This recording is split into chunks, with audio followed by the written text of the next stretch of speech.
એક રીંછમાં પોતાના બાળક સાથે ખોરાકની તલાશમાં ભૂલથી ટાઈગરના એરિયામાં ઘૂસી જાય છે। ટાઈગર આ રીંછને જોઈ જાય છે। ટાઈગર એક એવું પ્રાણી છે જે પોતાના એરિયાની અંદર કોઈ પણ શિકારી પ્રાણીને પસંદ નથી કરતો, માટે તે રીંછ ઉપર સીધો જ અટેક કરી દેશે।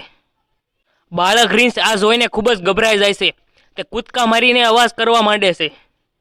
ટાઈગર અને રીંછમાં વચ્ચે ભયંકર લડાઈ જામે છે।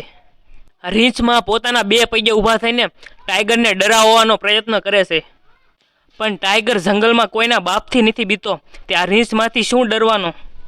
એક રોયલ બેંગલ ટાઈગરનો વજન 180 થી 230 કિલો સુધીનો હોય છે અને એની બાઇટ ફોર્સ 1000 PSI સુધીની હોય છે, જ્યારે એક રીંછનો વજન 55 થી 145 કિલો સુધીનો હોય છે અને તેની બાઇટ ફોર્સ 800 PSI સુધીની હોય છે। અહીંયા ટાઈગર રીંછને આરામથી હરાવી દેત, પણ ટાઈગરનો સામનો એક માં સાથે થયો હતો। અહીંયા રીંછમાં પોતાના બાળકને બચાવવા માટે પોતાની બધી શક્તિ લગાડી દેશે અને ટાઈગર જેવા પ્રાણીને હરાવી દેશે। એટલા માટે જ કહેવામાં આવે છે, માં તે માં બીજા બધા વનવગડાના વાહ। વિડીયો સારો લાગ્યો હોય તો લાઈક સબસ્ક્રાઈબ જરૂર કરજો।